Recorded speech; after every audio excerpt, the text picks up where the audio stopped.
Mes pabaigėm su Juozapu, kad jisai susapnuoja badą, tai dabar žiūrim toliau, kad Jokūbas, senasis Jokūbas, išgirdęs, kad javai parduodami Egipte, tarė savo sūnums, tai čia žodžiu tie sūnus, kurie liko. Ko žiūrite vienas į kitą? Girdėjau, kad javai parduodami Egipte, vykite tenai ir nupirkite javų, kad gyventume ir nemirtume. 10 Juozapo brolių iškeliavo pirkti javų į Egiptą. Tačiau Jokūbas neleido Juozapo brolio Benjamino eiti su broliais, nes bijojo, kad jam neatsitiktų nelaimė. Įdomu, kad jisai dabar vietoj Juozapo prisirišęs prie Benjamino ir kad jisai matyti ir nelabai pasitikė broliais, gal jisai kažkokį įtarimą visgi turi, kad čia kažką jie prisidėjo prie Juozapo dingimo. Įvyksta pirmas susitikimas su Juozapu. Izraelio sūnus, 5 eilutė, kartu su kitais atėjo pirkti javų, nes badas siautė Kanano šalyje.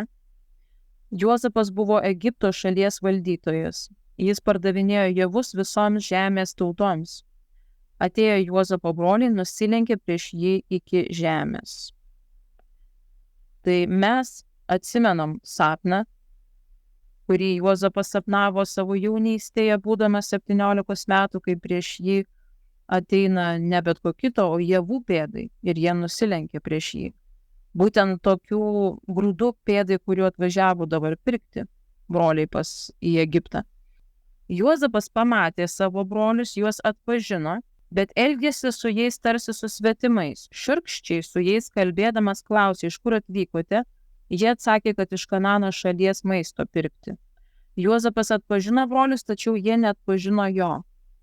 Aš pačiai pradžioje kažkaip tai galvojau, kodėl jisai, pavyzdžiui, elgėsi šiurkščiai su jais, nes atrodytų, kad kaip tik turėtų čia viskas toks gerėtis, čia viskas turėtų būti, taip faina. Bet aš kažkaip pasvarščiau, kad juk paskutinis kartas, kai jisai matė savo brolius, jie buvo blogiečiai, negeriečiai. Ir jisai ateina tie broliai, jų 10, jaunesniojo brolio nėra. Tai žinoma, prieš einant į gražias kalbas reikia visgi nustatyti situaciją, kas čia vyksta, nes ką tu gali žinoti. Gal jie tokie patys, kokie buvo prieš tai. Tai kas įvyksta, Juozapas juos apkaltina, kad jie yra žvalgai. Jisai atsiminė sapnus, kuriuos sapnavo apie juos ir jiems tarė, jūs esate žvalgai. Atvykote išžvalgyti silpnesnių šalies vietų. Jie atsakė jam, ne mūsų viešpatie tavo tarnai atėjo nusipirkti maisto. Mes visi esame vieno vyro sūnus, dori žmonės, tavo tarnai nėra žvalgai. Tačiau, žinoma, Juozapas nepatikėjo.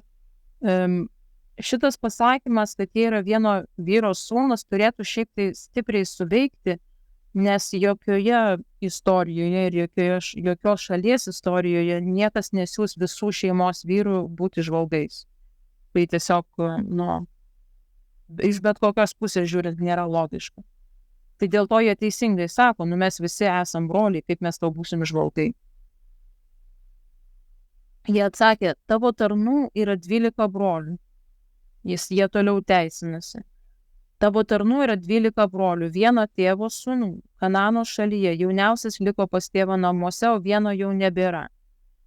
Bet Juozapas jiems atsakė, yra taip, kaip jums sakau, jūs esate žvalgai, jūs būsite ištirti. Kaip gyvas faraonas, jūs neišeisite iš čia, kol atvyks jūsų jaunesnysis brolis. Pasiųskite vieną iš jūsų atvesti jūsų brolį, jūs būsite suimti, kol bus ištirti jūsų žodžiai. Ar tiesą sakote, ar meluojate? Jei ne, kaip gyvas faraonas, jūs esate žvalgai. Ir 3 dienas juos išlaikė suimtus. Juozapas reikalauja toliau pamatyti jauniausiai brolį. O tarpusavyje broliai, stovėdami prie Juozapo, jie kalbasi, sako 21 eilutėje, sako, iš tikrųjų esame nusikaltę savo broliui. Mes matėme jo sielvartą, tai jis mus maldavo, bet neklausėme, todėl šita bėda užklupo mus. Šičia mes išgirstam langą į jų sąžinės. Vadinasi, jie nėra taip, kad jie buvo visiškai, jiems dalampočki, taip pasakius. juos iš tikrųjų visą šitą laiką, ir čia jau net ne vienas dešimtmetis praėjo, visą šitą laiką jos graužė sąžinė. Ir jie apie tai galvoja, jie iš tikrųjų visiškai kitokie ateina pas Juozapą, negu jie buvo prieš tai. Rubenas sakė jiems, ar aš jums nesakiau, nenusikalskite prieš vaiką, bet jūs neklausėte, todėl štai išieškomas jo kraujas. Jie nežinojo, kad Juozapas suprato jų kalbą, nes jis su jais kalbėjosi per vertėją. Pasitraukęs nuo jų, jis verkė, o tada sugrįžęs pas juos kalbėjo toliau. Jis paėmė iš jų Simeoną ir surišo jų akise. Tai Juozapas įsako pripildyti jų maišus javais. Tai žodžiu, jie gauna, ko atėjo, bet pinigus, kuriuos užmokėjo už tos javus, įdeda atgal į maišus. Ir dar davė jiems davinį kelionį. Žodžiu, tai įsako savo tarnams ir tarnai taip ir padarė. Sukrovė savo javų maišus ant asilų, jie iškeliauja. Eigoje vienas iš tų brolių atriša savo maišą, norėdamas pašerti asilą ir pamato pinigus. Jis sušuko broliams, mano pinigai grąžinti man, štai jie maiše. Jų širdis nusiminė ir jie drebėdami žiūrėjo vienas į kitą ir kalbėjo, ką Dievas mums padarė. Čia irgi įspūdinga, kad jie tai pasako.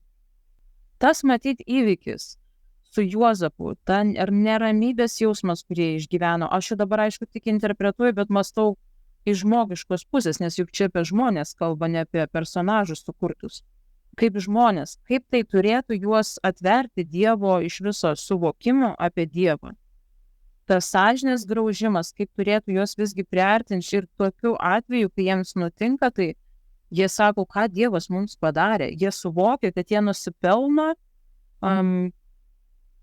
bausmės arba atlygio už savo netinkamą elgesį su Juozapu ir dabar jie nusiminė ir jie sako, ką Dievas mums padarė. Namuose jie pylė maišus, kiekvienas rado įrištus savo pinigus, tai jie ir jų tėvas pamatęs pinigus nusigando ir Jokūbas pamato pinigus ir nusigąsta. Jų tėvas Jokūbas kalbėjo, jūs padarėte, kad netekau vaikų, Juozapo nebėra, Simeono nebėra ir dar Benjaminą norite paimti. Ir viskas atsisuko prieš mane. Tada Rubenas išeina ir jisai sako savo tėvui, nužudyk mano 2 sūnus, jei aš jo neparvesiu, patikėk jį man ir aš tau jį sugrąžinsiu. Čia iš tikrųjų šitoj situacijai vyksta kiekvieno iš tų sūnų, vyksta galimybė jiems pasitaisyti. Prieš tai jisai buvo pasiruošęs tą Juozapą bent jau kažkokiu ten būdu. Aišku, Rubenas norėjo jį sugrąžinti, bet dabar jis pasiruošęs, kad atitaisytų tai, ką jie padarė, netgi savo sūnus paaukoti. Bet Jokūbas atsisako šituo atveju paleisti Benjaminą. Sako, mano sūnus nekeliaus su jumis, nes jo brolis yra miręs ir jis likęs man vienas. Jei kelyje atsitiks nelaimė, tai jūs nuvarysite mano žilus plaukus ir su sielvartu į kapus. Gerai, kadangi badas nesiliauja, o grūdai pasibaigė, Jokūbas vėl tarsi taip, grūdų reikia. Ir jų tėvas kitam skyriuje 43 vėl jiems sako, vėl keliaukite ir nupirkite mums maisto. Žodžiu, jiems vėl reikia keliauti. Šituo atveju kas yra? Taigi Juozapo nėra, jis karaliauja. Simeonas paimtas įkaitais pas Juozapą, tai jie lieka 9 ir Benjamino niekaip dar vis neišleidžia. Bet Rubenas šį kartą buvo pasižadėjo, kad jisai savo sūnus tarsi 2 paaukos, jeigu jau taip reikės. Bet tuo atveju neišleidžia Benjamino. Dabar Judas įsikiša. Tai Judas jam sako, tas vyras mums griežtai įspėjo nepasirodyti be jauniausio brolio. Jei leisis su mumis mūsų brolį, Benjaminą, keliausime ir nupirksime maisto. Bet jeigu neleisi, neisime, nes tas vyras mums pasakė, nematysite mano veido, jei brolių nebus su jumis. Jokūbas ir tada nesutinka leisti sūnaus, bet dabar Judas kalba. Judas kalbėjo savo tėvui Izraeliui, leisk berniuką su manimi, kad galėtume vykti ir nemirtumėm badu mes, tu ir mūsų vaikai. Dabar jisai sako, aš laiduoju už jį. Iš mano rankos jo pareikalausi. Jei aš jo neparvesiu, būsiu tau nusikaltis visą amžių. Jei nebūtumėm delsę, būtumėm jau 2 kartą sugrįžę.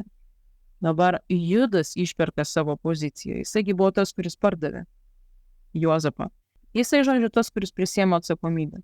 Šiuo atveju žinome, kad tėvas išleidžia Benjaminą ir, žodžiu, ir sako, gerai, jei taip darykite, pasimkite į savo maišus geriausių šio krašto vaisių, tai jis įdeda lauknešį tam tikrą, nors tuo metu yra badas, bet panašu, kad yra kažkokio, yra ir balzamo, medaus, kvepiančių žalių, miros, riešutų, migdolų, nu žinoma, ne to, ko reikia, pagrindinis dalykas, tai vis tiek grūdai. Tai nešti lauktuvių ir sako, paimkite 2 pinigų. Šitoje vietoje aš apie tai mačiau, čia nieko nėra ypatingos reikšmės, bet aš šiaip mastau, kad tai nėra sukti žmonės. Kai dažniausiai mastai, nu, čia toks yra antisemitizmo palikimas Lietuvoje ir iš visame iš tikrųjų pasaulyje. Kažkodėl tai jeigu žydų tautos žmogus, jis būtinai siejamas yra su tai, kad jis spekuliantas, jisai kažką nusuks, jisai būtinai bus turtingas, pralobęs kitų sąskaitą, bet taip nėra. Mes turime suvokti, jie nėra nesąžiningi žmonės, todėl pralobė. Jie yra išsirinkta Dievo tauta, todėl pralobė. Ir niekas nesako, kad tu, tarkim, jau po Kristaus, tai Europos istorijoje, neengtum žydų, juos laimintum, pasirinktum jų dievą, tai krikščionišką dievą, ir tu taip pat būtum palaimintas. Bet kai tu pavydi, engi, persekioji, tai ir tu nesi palaimintas. Na, jie kai atvyksta su maišais pas Juozapą, su nemaišais, atvyksta pas Juozapą antrą kartą grūdų. Jie nuėję pas prievaizdą, jie išaiškina visą situaciją. Mes radome mūsų pinigus grąžintus atgal. Galbūt įvyko klaida, tai mes grąžinsim tuos pinigus ir dar dadėsim naujus pinigus už naujus grūdus ir dar dovanų atnešėme. Ir aš tada vėl galvoju, kiek daug žmonių, kai jiems grąžą neteisingą kasoje atiduoda, kiek ten eina ir aiškinasi. Iš tikrųjų, čia yra teisingi žmonės ir teisingai jie pasakė, nu jie yra dori žmonės. Aišku, turėjo problemų su pavydu, bet tai jos nepadaro nedorai žmonėmis. Jos padaro pavydžiais žmonėmis, bet šiuo atveju nedorumo jie neturi, jie iš tikrųjų išsiaiškina ir dar atneša viršaus. Prievaizdas, tas, kuris ten pilsto visus grūdus, už viską atsakingas, jisai taip įdomiai atsako, sako, būkite ramūs, nebijokite, jūsų ir jūsų tėvo Dievas, čia labai įdomu, man tikrai įdomu. Jis ne hebrajas, jis egiptietis yra, kol kas vienintelis hebrajas tenai tai Juozapas. O čia jis jau yra supažindintas su jų tėvo Dievu, iš kur jis tą žino.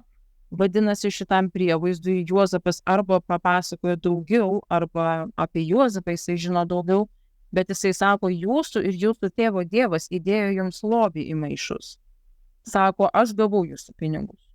Tai jūs man neskolingi, o čia jūs Dievas pats apdovanoja. Ir jis atvedė Simeoną pas juos. Po to jis įvedė juos į Juozapo namus ir padavė vandens nusiplauti kojoms ir pašėrė jų asilus. Jie parašė dovaną, laukdami Juozapo ateinant vidudienį, nes jie girdėjo, kad ten valgys pietus. Grįžta Juozapas iš kažkur, pamato Benjaminą ir klausinėja apie tėvą. Jisai klausinėja, Juozapas, kaip jiems sekėsi, ar sveikas jūsų senasis tėvas, apie kurį pasakojote, ar jis dar gyvas, ir jie atsakė, tavo tarnas mūsų tėvas yra sveikas ir gyvas. Tai dabar tokį intarpą darau pauzę. Mes visi labai gerai žinom vieną tokį hebrajišką pasisveikinimą, sako šalom. Tas žodis šalom hebrajų kalboje, jisai be galo įdomus žodis iš tikrųjų, jisai reiškia viską, ką jūs tik įsivaizduojate gero. Tai pilnatvė, visuma, kai turime omeny kažkieno skaičių, pavyzdžiui, visi namie, nieko netrūksta, tai būtų šalom. Taip pat sveikata, tikram fiziniam kūne, saugumas, tikram fiziniam kūne, kai tu esi tiesiog saugus. Taika, draugystė ir šiaip taikus, taikingas žmogus. Ramybė, ramumas, tai ramybė, va tas ramybės jausmas, čia jau ne tiek, kad taika, karo nėra, bet ramybės jausmas, šalom. Tai bet šitas žodis reiškia šalom. Dabar pažiūrėkit, kaip įdomu. Tai ką mes skaitėme? Kur tas prievaizdas broliams sako, būkite ramus, nebijokite. Hebrajų kalba tai skambėtų taip, aš ne hebrajiškai sakysiu, o jeigu mes verstumėm realiai pažodžiui, tai skambėtų taip, šalom, nebijokite. Tai jis ne tai, kad sako, labą dieną, nebijokite. Šalom reiškia ramybė, ramybė, viskas gerai, nebijokite. Pavyzdžiui, toliau į kitam skyriui, mes paskui dar žiūrėsim, toks mini dialogas įvyksta, kad sako, jūs keliaukite pas savo tėvą. Sako, jūs laisvi keliaukite pas savo tėvą. Tai skambėtų, keliaukite šalom pas savo tėvą. Tiesiog, ramiai savo iškeliaukite. Ir dabar, jeigu jūs atsivertė, gali grįžti arba tada grįžti atgal prie tos vietos, kur pabaigiau, tai pradžios 43:27, tai vėlgi Juozapas klausė savo brolių, kaip ar sveikas jūsų senasis tėvas, apie kurį pasakojote, ar jis gyvas, ir jie atsakė, tavo tarnas, mūsų tėvas yra sveikas ir gyvas. Hebrajiškai tai skambėtų, jis klausinėjo, ar šalom, ar jūs šalom, ir sako, ar jūsų tėvas šalom. Ir jie atsakė, mūsų tėvas šalom. Tai kodėl aš dabar tai kalbu? Jeigu prisimenate, Efeziečiams 1 skyriuje mes anksčiau kalbėjom, kai kalbėjom apie, dabar neprisimenu ką, bet čia prieš 2 kartus, man atrodo. Efeziečiams 1 skyriuje yra pažadėta, kad mes esame palaiminti visais dvasiniais palaiminimais danguje. Ir tada taip galvojam, kaip tuos dvasinius palaiminimus reikia padaryti čia žemėje. Nes mums gerai, kad juos turim danguje, o kaip tai, kad būtų ir žemėje. Ir tada sakom, kalbėti. Tu turi tiesiog iškalbėti. Tai vat, koks yra geriausias žodis, kuris apima viską, kas tik yra įmanoma, į vieną žodelį. Tai yra šalom. Ir dėl to, kai aš, pavyzdžiui, užeinu į namus pas ką nors, mūsų tokia viena draugė yra, jinai sako, ateina visą laiką sako, šalom. Čia nėra troškimas tapti hebrajumi arba kopijavimas, tarkim, žydiškos kultūros. Tai yra, jeigu tu tą sakai su tikėjimu, tu iš tikrųjų darai geriausią įmanomą transakciją iš dangiškų palaiminimų į čia, į žemę. Tai kaip būtų, pavyzdžiui, tebūnie tavo valia kaip danguje, ten, kur yra tie dvasiniai palaiminimai, taip ir čia žemėje, tai vietoj šitos eilutės ilgesnės aš galiu tiesiog sakyti, tebūnie šalom. Kodėl dar aš tai sakau? Romiečiams 4 skyriui rašo apie Dievą. Aš žinau, kad aš čia kartojuosi, bet man labai tinka šitoje vietoje.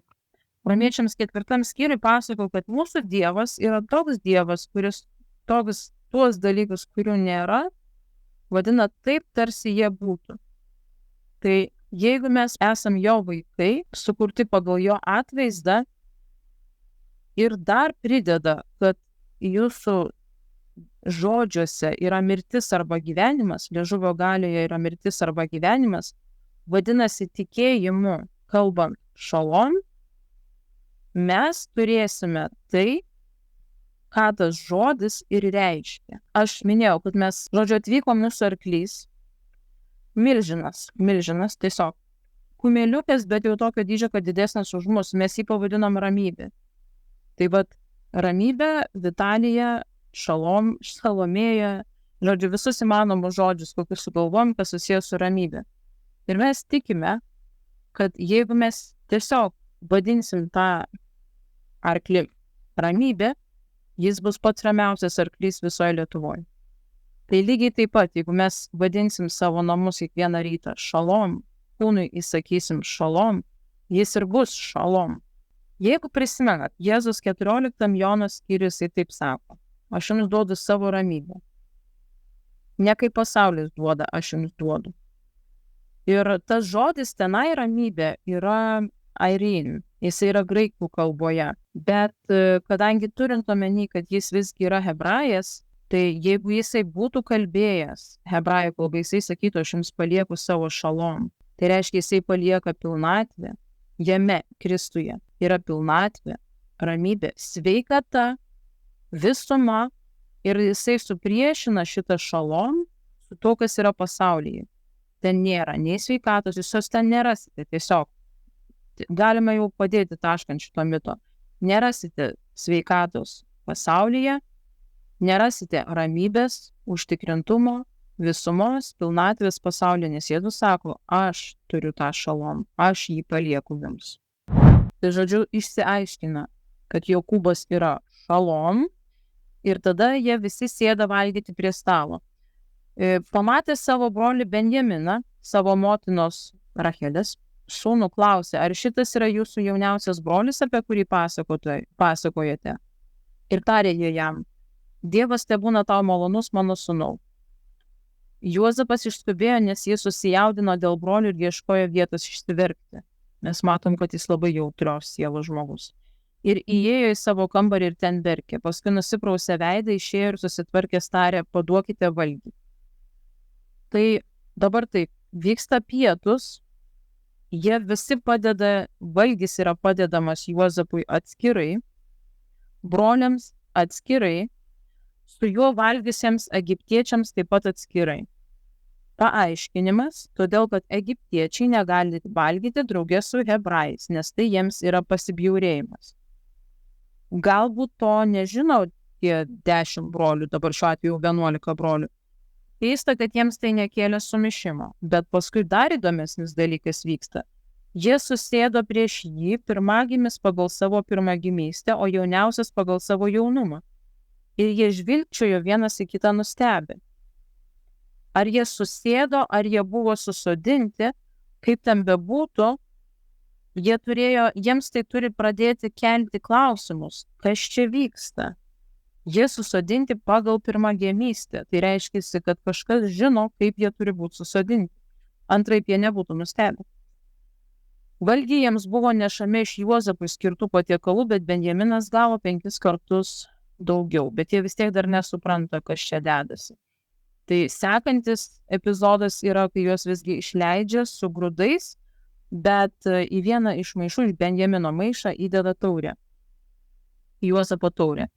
Ir labai kažkaip primena istoriją su tuo dievuku, kurį Rachelė pasiėmė iš Labano.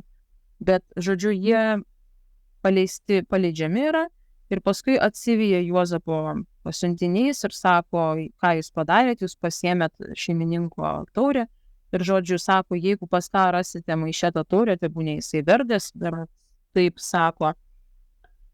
Ir jie iš tikrųjų pas Benjaminą randa ir visi grįžta atgal pas Juozapą.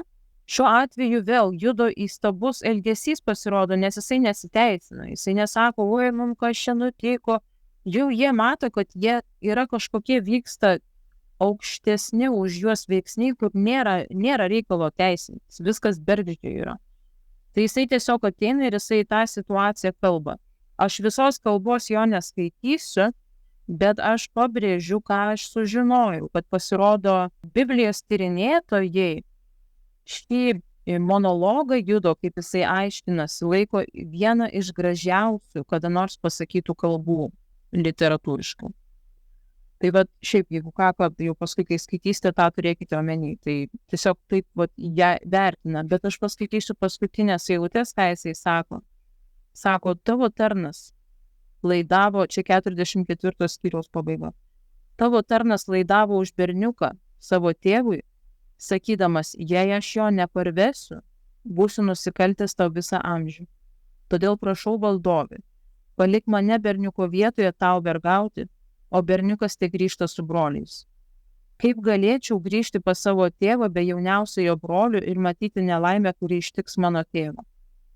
Įdomus yra dalykas toksai, kad šitas berniukas, Benjaminas, šito kalbėjimo metu jis jau turi 8 vaikus.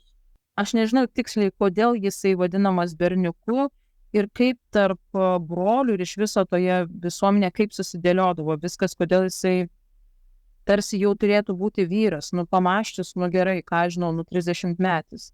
Bet vis tiek jisai vadinasi berniuku, jauniausias sūnus ir, žodžiu, tėvo vėl kaip pragaunasi naujas numylėtinis, bet tuo metu jis jau turi 8 vaikus. Ta galima lengvai pamatyti, kai perskaitai, kokie žmonės su Jokūbu išvyko iš Kanano šalies. Tai ten bus vienas toks skyrius, kur visi yra įvardinti. Tai vat. Ir tuomet ateina tas išsiviniojimas visos situacijos 45 skyriuje, Juozapas jau nebegali ištverti. Jisai prisipažįsta, jisai sušuko esantiems su juo išeikite iš čia. Nieko nebuvo prie jo, kai Juozapas prisipažino savo broliams. Jis taip garsiai verkė, kad išgirdo egiptiečiai ir faraono namai. Žodžiu, visi išgirdo.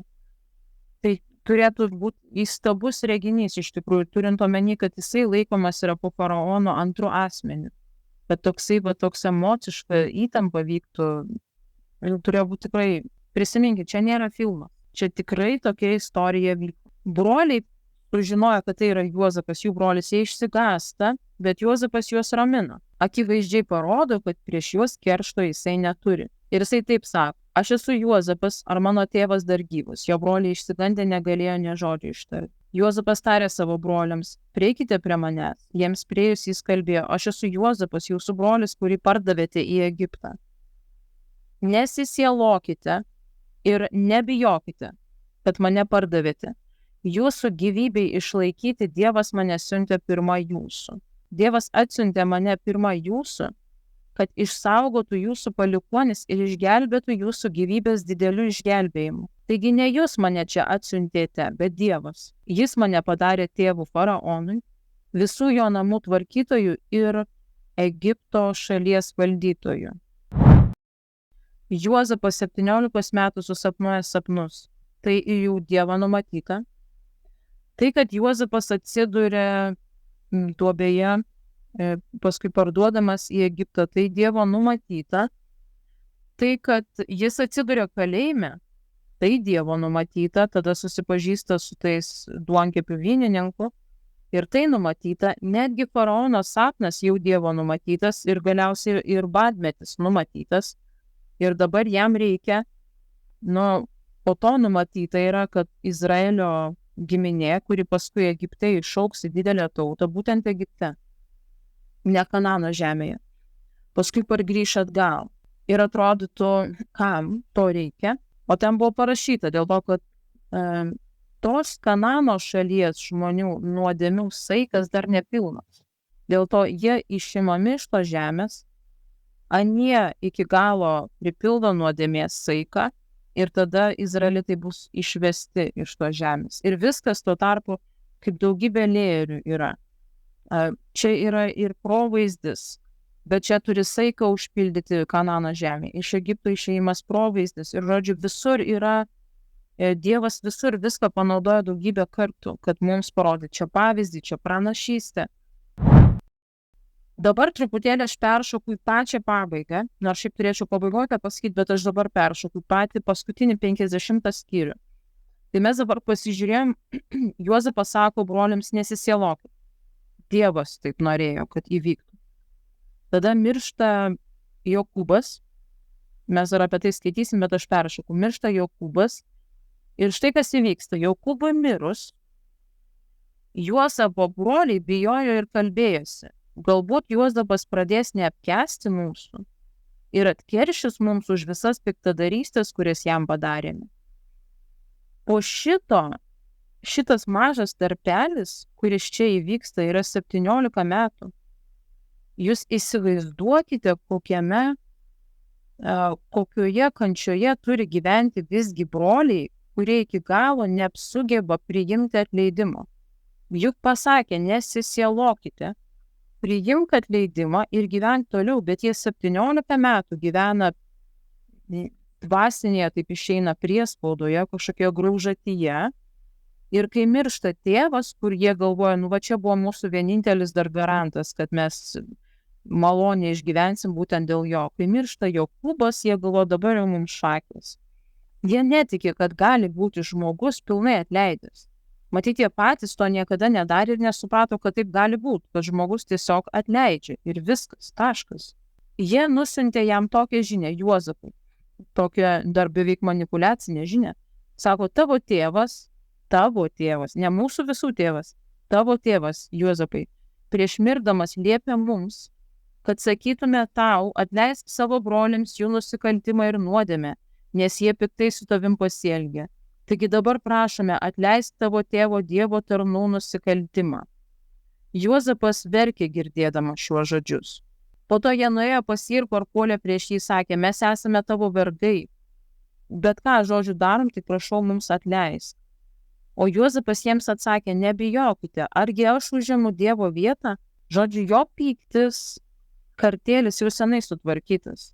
Jis atiduotas Dievui. Ir dabar jisai pasako tokį eilutę, sako į tokį sakinį, nors jūs man norėjote blogo, Dievas tai pavertė į gerą, norėdamas įvykdyti, ką šiandien matote, išgelbėti daugybę žmonių. Vadinasi, mes iš tikrųjų turėtumėm lygiai tokį patį mąstymą turėti. Dievas yra tas Dievas, mūsų Dievas, yra tas Dievas, kuris sugeba blogą atsuktą prieš mus visuomet paversti į gerą. Romiečiams 8:26, tai yra 8:28 sako, mes žinome, kad mylintiems Dievą, čia labai svarbu, nes kažkodėl dažniausiai atkartoja tikintiems Dievą. Tikėti Dievu ir mylėti Dievą yra absoliučiai du skirtingi dalykai. Tikėti Dievu, tai čia taip pat, kaip Jokūbas sako, demonai tiki ir dreba. O mylėti Dievą pagal patį Dievą yra, kas myli mane, tas laikosi mano įsakymų. Tai parašyta. Tai mylintiems Dievą viskas išeina į gerą. Būtent jo tikslu pašauktiems. Tai į tą žodį viskas įeina viskas. Netgi ir tai, ką mums kažkas nori blogo, Dievas yra gabus tai paversti į gerą. Ir dėl to jisai drąsiai gali leisti per Dovydą užrašyti tokią psalmę, ką jis bedarytų, jam sekasi. Palaimintas žmogus, kuris nesielgia kaip patarė bedieviai, ir tas žmogus yra toks, kuriam ką jis bedarytų, jam sekasi. Nes ką jis bedarytų, net jeigu jam kažkas padnoškė, pakiš, Dievas jam pakirš ranką ir jisai kris tiesiai į Dievo ranką. Tiesiog taip yra, va toks yra Dievas. Čia yra parodyti principai apie mūsų Dievą ir jie nesikeičia. Bet kol kas grįžtam atgal, Jokūbas dar nemiręs, dabar Juozapas jau su broliais susitaikęs, jam bent jau taip atrodo, kad susitaikęs, jisai siunčia žinutę tėvui. Sako, skubiai keliaukite pas mano tėvą ir sakykite. Taip sako Juozapas. Dievas mane padarė viso Egipto viešpačiu, atvyk pas mane ir negaiš. Gyvensi Gošeno krašte ir būsi arti manęs tu, tavo sūnus ir vaikaičiai, tavo avys, galvijai ir visa, kas tau priklauso. Aš tave viskuo aprūpinsiu, dar 5 bado metus, kad tu nenuskurstum su savo šeima. Jeigu jūs įvesite į Google, galite angliškai įvesti The Land of Goshen, arba tiesiog Gošeno kraštas, gal išmes irgi žemėlapį. Pamatysite, kokioje vietoje yra tas Gošeno kraštas. Tai ta vieta, kur Nilas įteka į Viduržemio jūrą. Pati derlingiausia žemė. Iš tikrųjų, net kažkaip sunkiai įtikėtina, kaip taip faraonas atidavė Juozapo giminiai patį geriausią Egipto šalies kraštą. Ir jie paskui tenai gyveno net ir būdami vergais. Pats derlingiausias. Žemėlapį tikrai pasižiūrėkite, pamatysite, jisai netgi matosi visą žalės, aplinkui kitur gelsvę, tai dykumos. Faraono namuose pasklido žinia, kad atvyko Juozapo broliai. Tai patiko faraonui, nes Dievas daro malonę Juozapui ir faraono širdis nusiteikusi palankiai į Juozapą. Tai patiko faraonui ir jo tarnams. Faraonas tarė Juozapui, sakyk savo broliams, apkraukite savo gyvulius ir sugrįžę į Kanano šalį pasimkite savo tėvą bei šeimas ir ateikite pas mane, aš jums duosiu Egipto geriausią dalį, kad maitintumėtės žemės gėrybėmis. Čia skamba iš tikrųjų kaip iš gero filmo. Taip, tiesiog vos ne taip, kad beveik neįtikėtina. Visi tokie teigiami, gerai nusiteikę, jūs tiesiog ateikit, taip viskas bus faina, mes čia visi kartu gyvensime. Taip viskas sutvarkyta, kad faraonas jisai išgyvena klestėjimą, kaip bosas stiprus. Juozapas išleidžia brolius ir išleisdamas juos jisai pasako, tik žiūrėkite, nesibarkite kelionėje. Toks iš tikrųjų nuoširdus žmogus, nuoširdus, kaip mąsto, taip ir kalba. Ir jie išėjo iš Egipto Ir atėjo į Kanano žemę pas savo tėvą Jokūbą ir pranešė jam, kad Juozapas gyvas ir yra visos Egipto šalies valdytojas. Jokūbo širdis apmirė, nes jis netikėjo jais. Jie persakė jam visus Juozapo žodžius, kuriuos jiems kalbėjo. Kai pamatė vežimus, kuriuos atsiuntė Juozapas, kad jį parvežtų, jų tėvo Jokūbo dvasia atgyjo. Ir Izraelis pasakė, užtenka.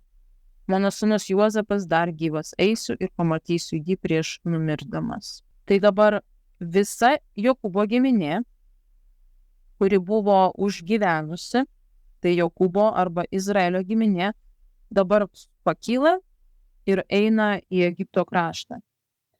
Tai pradžios 46 skyrius taip ir prasideda, kad Izraelis išsirengė su viskuo, ką turėjo, ir atėjęs į Beršebą aukojo aukas savo tėvo Izaoko dievui.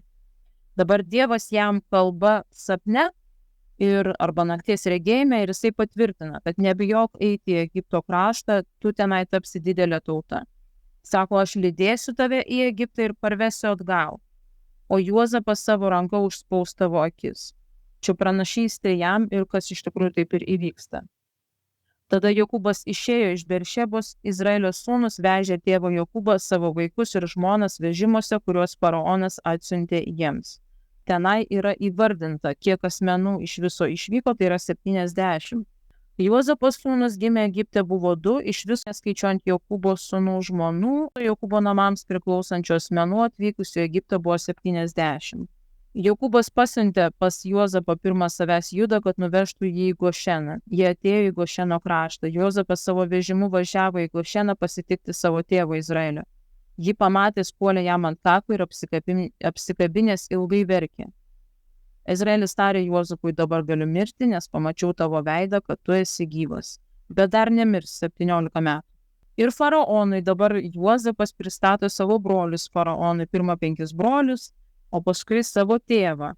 Kai Juozapas nuveda savo tėvą Jokūbą pas faraoną, Jokūbas palaimina faraoną. Tai ne tai, kad jam reikia palaiminimo iš faraono, jis jį palaimina ir netgi 2 kartus tas pasakyta. Tai Jokūbas palaimino faraoną, o faraonas paklausė Jokūbą, kiek tų metų? Jokūbas atsakė faraonui, šios žemės kelionėje esu 130 metų. Negausios ir sunkios buvo mano gyvenimo dienos, nepasiekiau savo tėvų amžiaus.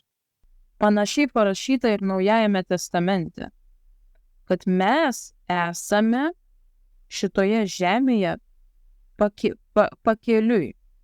Tai reiškia, čia tik viešnagė. Čia labai svarbu. Šitoje žemėje, tarkim dabar šitoje žemėje aš svečiuojuosi 40 metų. Jo, kažkas apitiksliai.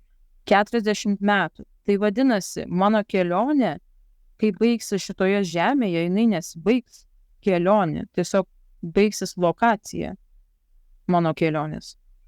Mes visi esam sukurti amžinos sielos.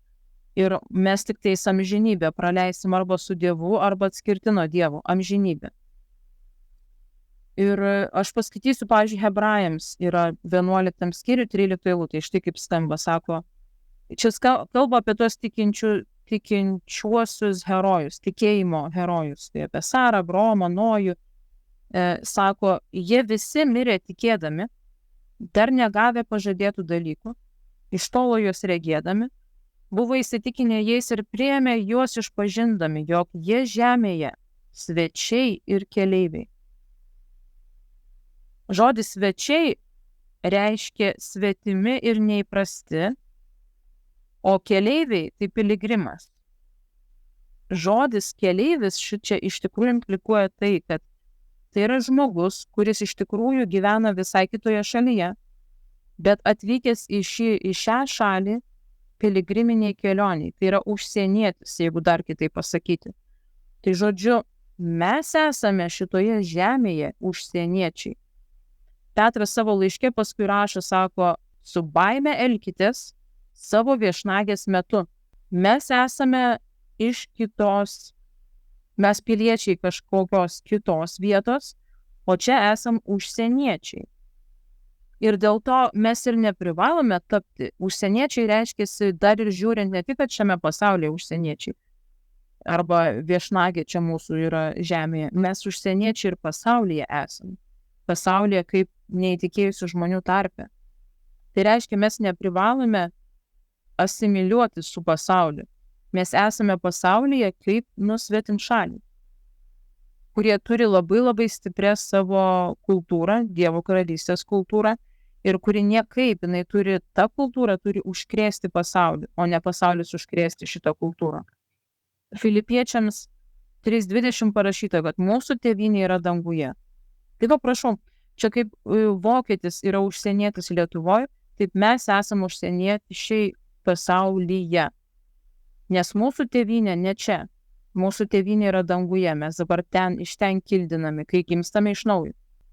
Ir tada visai kitaip ta mirtis atrodo. Nes jūs tikriausiai žinot, kad didžiausia žmogaus baimė yra mirties baimė. Bet kai mes suvokime, kad mirtis iš tikrųjų krikščioniui, mirtis yra jisai užsimerkia ir grįžta namo. Tai buvo užsienietis čia su darbo viza, baigėsi darbo viza, jis užsimerkia, grįžta atgal į savo tėvynę. Ir grįžta visą laiką į apdovanojimų ceremoniją. Izraelis liko gyventi Egipto šalyje, tai Izraelis Jokūbas su savo giminė, 27 eilutė. Gošeno krašte jie turėjo ten nuosavybę, išsiplėtė ir labai padaugėjo. Tai kai kalbam padaugėjo, tai ne iki 200. Per 400 metų iki 2 milijonų. Ir kiek aš suprantu, dar daugiau. Jokūbas gyveno Egipto šalyje 17 metų, jo amžius buvo 147 metai. Jisai prisaikdina Juozapą, kad būtų palaidotas tėvų kape, ten kur Abraomas ir Sara, ir Izaokas ir Rebeka palaidoti. Ir dabar artėja beveik paskutinis jau momentas. Pradžios 48 skyriuje įvyksta įdomus dalykas. Juozapas sužino, kad jo tėvas serga, negaluoja, serga, pasiėmė su savimi abu sūnus, savo sūnus, Manasą ir Efraimą. Jokūbui buvo pranešta, kad Juozapas ateina ir Izraelis sukaupė savo jėgas ir atsisėdo lovoje. Dabar Izraelis pamato Juozapo sūnus, klausia, kas šitie. Juozapas atsako tėvui, jie yra mano sūnus, kuriuos Dievas man čia davė. Jis atsakė, atvesk juos prie manęs, kad juos palaiminčiau. Izraelio akis aptemusios dėl senatvės jis vos matė. Izaoko akis irgi buvo aptemusios, jis vos matė. Izaoką apgavo. O Izraelis tuo tarpu, Jokūbas, jo sūnus, jisai daro sąmoningai dabar tai, ką jisai atliks. Jisai privedus juos prie jo, jis apkabinęs juos pabučiavo ir tarė Juozapui, aš nesitikėjau pamatyti tave, o dabar štai Dievas man parodė net ir tavo vaikus. Tada Juozapas atitraukė sūnus nuo jo kelių ir nusilenkė iki žemės. Po to Juozapas ima tėvo ranką, savo dešinę Efraimą ties Izraelio kairę ir savo kairėje Manasą ties Izraelio dešinę ir juos privedė prie jo. Žodžiu, čia viskas susimaišo, bet esmė yra, kad Izraelis ištiesė savo dešinę uždedant Efraimo galvos, nors jis buvo jaunesnysis, ir savo kairę ant pirmagimio Manaso galvos, tai padarydamas sąmoningai. Tai žodžiu, dešinė turi būti ant pirmagimio, kairė ant jaunesnė, o jisai sumaišo vietomis. Ir dabar jisai Juozapą laimina. Kai Juozapas pamato, kad tėvas sumaišęs rankas, jis matyt galvojo, kad čia dėl to, kad jo silpnas regėjimas ar kažkas tai gal netai pavyko, jisai buvo nepatenkintas ir paėmė savo tėvo ranką, norėdamas sukeisti atgal, bet tėvas su juo nesutinka ir sako, aš žinau, ką aš darau. Sako, jis, tai vadinasi Efraimas. Tai jisai pastatė Efraimą pirmą Manasą. Dabar pasižiūrėk. Čia man taip įdomu, aš šitą ir kitame, truputėlį kitoje temoje mes aptarsime, bet aš čia tokį trumpą intarpą darau, plačiau tai aptarsime ketvirtadienį. Ar jūs pastebėjot, kad čia rankų uždėjimu, jisai galėjo nedėti rankų, jis galėjo tiesiog pasakyti. Jisai rankų uždėjimu sugebėjo 2 tautas sukeisti vietomis. Pastatyti vieną tautą, padaryti didesnę, jaunesnio tautą, o vyresnio padaryti mažesnį. Rankų uždėjimu. Paskui mes, kai nagrinėsim tą temą, aš dabar tik įvedu šiek tiek, mes sužinosime, kad rankų uždėjimas ne vien Naujajame testamente yra, kai mes dedame rankas ant ligonių. Rankų uždėjimas ir Senajame testamente buvo. Pasirodo, rankų uždėjimu buvo įvykdomas tikras nuodėmių perdavimas iš vienos vietos į kitą. Tai yra, kai aukojamas buvo ožys, atpirkimo tas ožys, uždėjus ant ožio galvos kunigas, kai rankas uždėdavo, visos izraelitų nuodėmės būdavo sukraunamos ant ožio galvos. Rankų uždėjimu. Realus fizinis veiksmas Dievo akyse perkeldavo realų nuodėmių paketą nuo vieno galvos ant kito galvos. Taip ir sako, sukraunamas ant ožio galvos. Jis atpirkimo ožys. Kai Mozė turėjo perduoti estafetę Jozuei, yra viena vieta, aš dabar neprisimenu kurioje, bet viena vieta dykumoje, kai jisai uždeda Jozuei rankas ant jo ir rankų uždėjimu perduoda jam išmintį. Suteikia išminties rankų uždėjimu. Tai kai kalbame, pavyzdžiui, kai Jėzus pasakė, jūs dėsite rankas ant ligonių ir jie pasveiks, tai mums reikia tą suvokti, kad čia nėra, nes kartais manęs klausia, ar aš galiu tiesiog šiaip, gerai panorėti, bet rankų nedėti, nes tipo galbūt nepatogu dėti rankas ar ten gėda ar dar kažkas tai. Jeigu tu esi šalia žmogaus, tu dėk rankas ant jo, jeigu tu nori melstis dėl išgydymo, todėl kad tai yra ne tik simbolinis veiksmas, nes Jėzui nebuvo ką daugiau sugalvoti. Tuo metu per rankas, rankų uždėjimu yra perduodama reali jėga, kurią mes kalbėjom dūnamis, paskui dar kalbėsim apie gyvybę, perduodama reali jėga į kito kūną ir todėl ta jėga tą kūną išgydo. Rankų uždėjimu buvo perduodamos nuodėmės, perduodama išmintis, perduodamas išgydymas, o šiuo atveju pasirodo netgi dvi tautos pakeičiamos, tautų likimas ištisas. Rankų uždėjimu. Nes juk jis galėjo neuždėti, nesumaišyti tų rankų, jis galėjo tiesiog pasakyti, pavyzdžiui. O jis sumaišo ir palaimina jas tokiu būdu. 49 skyriui prieš paskutinėme, toks labai įdomus skyrius, jį labai įdomu paskaityti, bet mes jo neskaitysim. Jokūbas palaimina 12 savo sūnų, pranašystę, užduoda apie kiekvieną, apie Judą paskaitysiu tik tai, nes Judas bus visgi tas, iš kurio Kristus paskui kyla čia žemėje, arba Juozapas, Kristaus tėvas, o tai gal labiau sakysiu. Sako, Judas, 9 eilutė, Judas jaunas liūtas, Judo liūtas. Mano sūnus kylas nuo grobio. Jis sustojo, atsigulė kaip liūtas ar kaip liūtė, kas jį prikels. Iš Judo nebus atimtas skeptras, ne valdžia iš jo palikuonių, kol ateis siųstasis, kuriam paklus tautos. Jis riša prie vynmedžio savo asilaitę ir prie geriausio vynmedžio savo asilės jauniklį, jis plauna vynę savo drabužį ir vyno sultyse apsiaustą.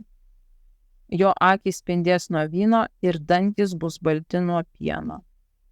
Jokūbas duoda nurodymus dėl savo palaidojimo, kad jis turi būti palaidotas ne Egipto žemėje ir miršta.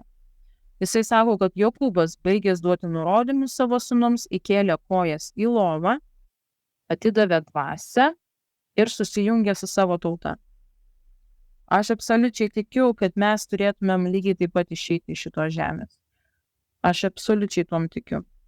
Mes turėtumėm arba būti nužudyti dėl tikėjimo, ir taip iš tokių būdų išeiti, baigtis mūsų vizą šitoje žemėje, vizitas, arba mes turėtumėm tiesiog atsisveikinti su visais, pasisotinę gyvenimu, užsimerkti ir atiduoti savo dvasią.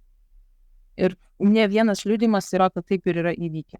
Aš net nesenai girdėjau iš Amerikos, kur ukrainiečių yra bažnyčia. Pasakojo vienas pastorius, kad irgi jų tarpe buvo tiesiog paprastas santechnikas, senukas, kuris jau suprato, kad atėjo mano paskutinioji, jisai sukvietė visus vaikus. Visiems parašė laiškus, su visais atsisveikino, atsigulė į lovą, apsirengęs taip, kaip reikia apsirengti, užmigo ir viskas. Ir nebeatsikėlė.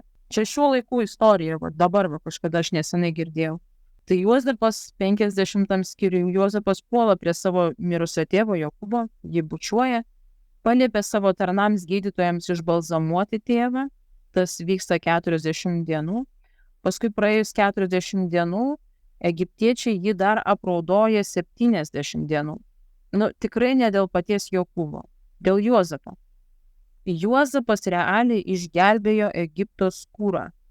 Tai jisai laikomas antruoju po faraono. Akivaizdžiai, kad ir faraonas, ir visi tarnai mėgsta Juozapą. Tai čia tokia malonė rodoma jo giminiai ir jo tėvų, jo broliams yra grinai dėl Juozapo.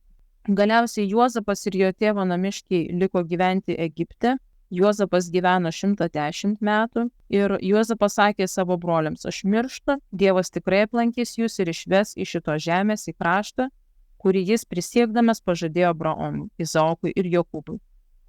Po to Juozapas prisaikdino Izraelio vaikus: tikrai Dievas aplankys jūs ir jūs išeisite iš čia, išnešite iš čia mano kaulus. Ir Juozapas mirė, sulaukė 110 metų, jie išbalzamavo jį ir paguldė į karstą Egipte.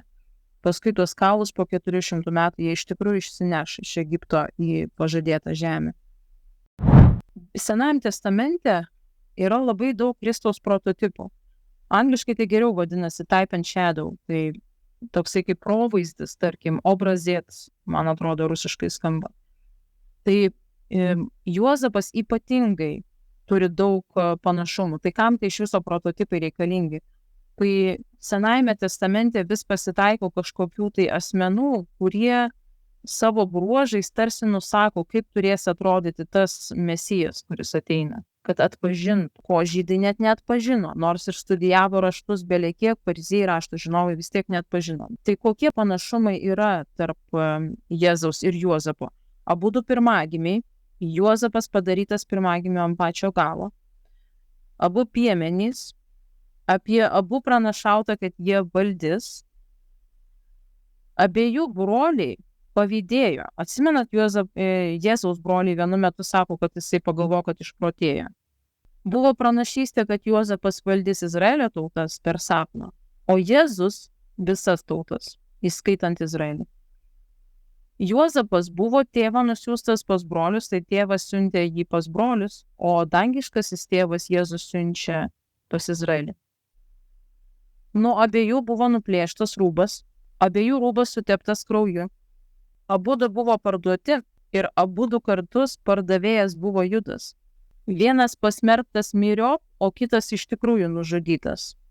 Vieną norėjo išgelbėti Rubenas, Juozapą, o kitą norėjo išgelbėti Pilotas.